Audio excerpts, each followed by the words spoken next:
ভারত ছাড়া যে ডক্টর ইউনূস সরকার একেবারেই অচল তার প্রমাণ তো আমরা পেয়েছি। বাণিজ্য থেমে আছে, বরং আমদানি আরো বেড়েছে।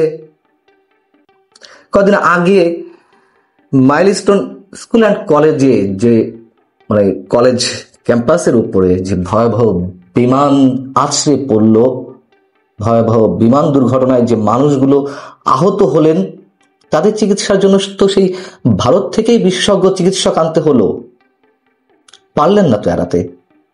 এইসব বিপ্লবী কথাবার্তা বলে লাভ নেই। ভারত জুজুর ভয় দেখিয়ে পাকিস্তান প্রীতি অনেক অনন্য মাত্রায় নিয়ে যাবেন, সেটি তো মেনে নেওয়া যায় না। ভারতকে শত্রু মানতে রাজি আছি, তাই বলে পাকিস্তান প্রেম আমরা দেখাতে পারবো না। পাকিস্তান প্রীতি দেখাতে গিয়ে দেশে জঙ্গিবাদের উত্থান ঘটাবেন, সাম্প্রদায়িক শক্তির উত্থান ঘটাবেন, এগুলো বেশি দিন থাকবে না তো। খুব স্বাভাবিক কথা। এবং এগুলো তো আমার কথা না, এগুলো আন্তর্জাতিক বিভিন্ন গণমাধ্যমে বেরিয়ে আসছে যে কিভাবে সাম্প্রদায়িক শক্তি, মৌলবাদী শক্তি, জঙ্গিবাদী শক্তির উত্থানের উর্বর ভূমিতে পরিণত হয়েছে গত 1 বছর। ভারতের বিরুদ্ধে আমাদেরও অনেক অভিযোগ রয়েছে। ভারত বাংলাদেশে একটি মাত্র দলকে বেছে নিয়েছে তাদের স্বার্থে। আমাদের নির্বাচন ব্যবস্থা ধ্বংসের পিছনে তাদের হাত রয়েছে। ভারত আমাদের তিস্তার পানি সহ অভিন্ন অনেক নদীর পানির ন্যায্য হিস্সাটা বুঝিয়ে দিচ্ছে না। ভারত আমাদের সীমান্তে ধারাবাহিকভাবে মানুষ হত্যা করে চলেছে। অসংখ্য অভিযোগ রয়েছে, কিন্তু আমাদের মুক্তিযুদ্ধে ভারতের যে অবদান সেটিকে তো আমরা অস্বীকার করতে পারি না নিশ্চয়ই, তাই না? এত যে কথা বলেন, ভারত বিরোধী কথাবার্তা বলে ভারত জুজুর ভয় দেখিয়ে রাজনীতি করার চেষ্টা করছেন। ভারতের সঙ্গে আওয়ামী লীগের যে চুক্তিগুলো ছিল, পারলেন না তো একটা চুক্তিও বাতিল করতে, বরং ভারত বাতিল করেছে। ভারতের 26 লাখ মানুষ এদেশে অবৈধভাবে বসবাস করছে। আপনাদের গড়াই সরকারের আইন উপদেষ্টা তিনি মন্তব্য করেছিলেন, কই সরকারের কর্তা ব্যক্তি হয়ে তো একেবারে মুখে কুলু পেটে বসে আছেন। বরং দেশ পরিচালিত হবে 71-এর চেতনার ভিত্তিতেই। যতদিন বাংলাদেশের অস্তিত্ব থাকবে ততদিন 71-এর আদর্শকে বুকে ধারণ করে এদেশের মানুষ আগামী দিনের পথ চলবে। 71 আমার 1000 বছরের শ্রেষ্ঠ অর্জন। মুক্তিযুদ্ধ প্রসঙ্গে পুরোপুরি খোলস ছেড়ে বেরিয়ে এসেছেন নাহিদ ইসলাম, দলটির আহ্বায়ক। তিনি তার ভেরিফাইড ফেসবুক পেজে যে পোস্ট দিয়েছেন শুক্রবার, যে উদ্ধত্ত প্রকাশ করেছেন, 71 নিয়ে যে মন্তব্য করেছেন, সেই ধরনের মন্তব্য আজ অবধি জামাতে ইসলামীও, জামাত শিবিরও প্রকাশ করার স্পর্ধা দেখায়নি। নাহিদ ইসলাম তার ফেসবুকে কি বলছেন? যারা 71-এ ফিরতে চান তারা 24-এর নতুন রাজনৈতিক বাস্তবতা অস্বীকারী। 71-এর পক্ষে বিপক্ষে রাজনীতি যারা পুনরুজ্জীবিত করতে চান তারা দেশকে পুরানো রাজনৈতিক কাঠামোর মধ্যে টেনে নেওয়ার চেষ্টা করছেন।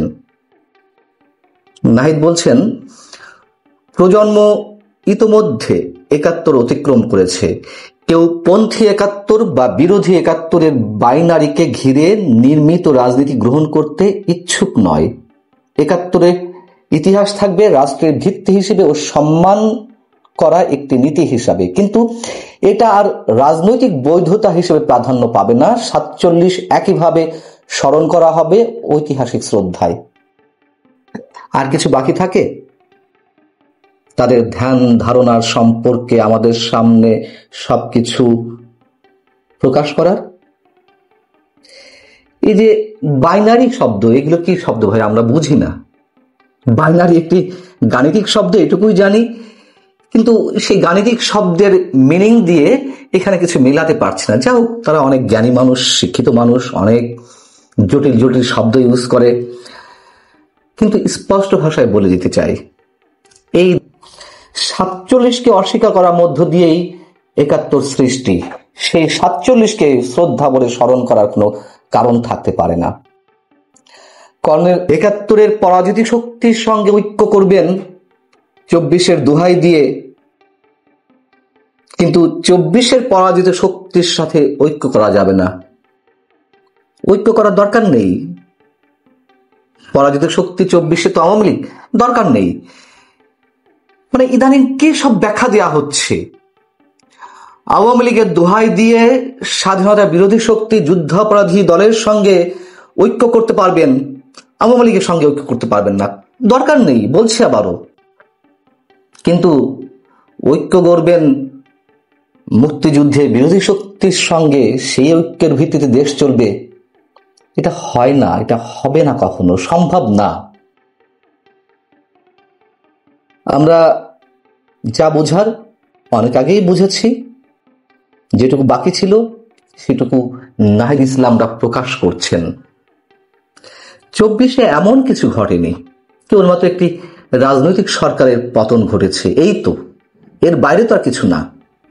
নাহিদ বলছেন, যখন মুজিববাদ 71-কে একটি ভারতীয় বর্ণনায় প্রবেশ করার চেষ্টা করেছিল, যার ফলে আমাদের জাতীয় সার্বভৌমত্ব এবং আগ্রহের সঙ্গে আপোষ করেছিল, তখন 24 স্বাধীনতার সার্বভৌমত্ব এবং মুক্তিযুদ্ধের প্রকৃত আত্মা পুনঃপ্রকাশ করেছিল।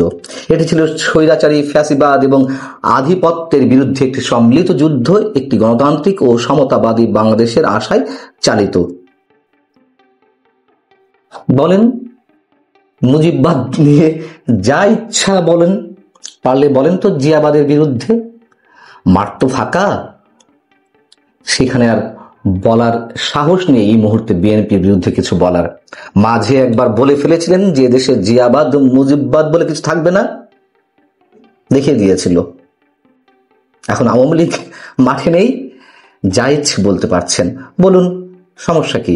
কিন্তু ওই যে ভারতের বিরুদ্ধে যে বয়ানগুলো দিচ্ছেন, নাহিদ ইসলাম আরো বলছেন, মুজিববাদ ও সব ধরনের স্বৈরাচারী ও ফ্যাসিস্ট শক্তিকে পরাজিত করে রাষ্ট্র ও সমাজকে ঐক্যবদ্ধ ও গণতান্ত্রিক করার দায়িত্ব আমাদের, মানে তাদের।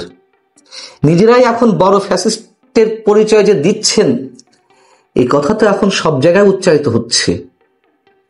নিজেদের ধ্যান ধারণা অন্যের উপর চাপিয়ে দেওয়ার চেষ্টা করছেন মব ভায়োলেন্সের মাধ্যমে। ভাইরে, আপনাদের চেতনার দিকে একটু ফিরে তাকান। সেই চেতনাকে কেন্দ্র করে যে ভাষায় কথা বলছেন, 1 বছর আগে আপনাদের প্রতি মানুষের যে সমর্থন ছিল, আমাদের যে সমর্থন ছিল, 1 বছর পর এসে তা কোন তলানিতে গিয়ে পৌঁছেছে একটু ভেবে দেখুন। সঠিক পথে থাকতেন, সাধারণ মানুষের কথা বলতেন, সহনশীল রাজনীতি করতেন, 71কে বুকে ধারণ করতেন, অসংখ্য অসংখ্য মানুষের সমর্থন আপনাদের সাথে থাকতো। মানুষ এখন বুঝতে পারছে কোন ডিজাইনে, কোন পরিকল্পনায় শেখ হাসিনার বিরুদ্ধে আন্দোলন হয়েছিল। আবারও বলি, শেখ হাসিনার বিরুদ্ধে সাধারণ মানুষের একটা বড় অংশের ক্ষোভ ছিল। ভোট দিতে না পারার এক ধরনের বঞ্চনা, এক ধরনের বিক্ষোভ, সবকিছুর বহিঃপ্রকাশ ঘটেছিল 5 আগস্টের আগে। কিন্তু তাই বলে এই নয় যে আপনারা যা চাচ্ছেন, আপনারা যে পরিকল্পনা নিয়ে এগিয়ে যাচ্ছেন, সেটার প্রতি কোনো সমর্থন আছে সেই মানুষগুলোর। অনেক ধন্যবাদ আস্তে আস্তে সম্পূর্ণ খোলসটাও উপড়ে ফেলার জন্য।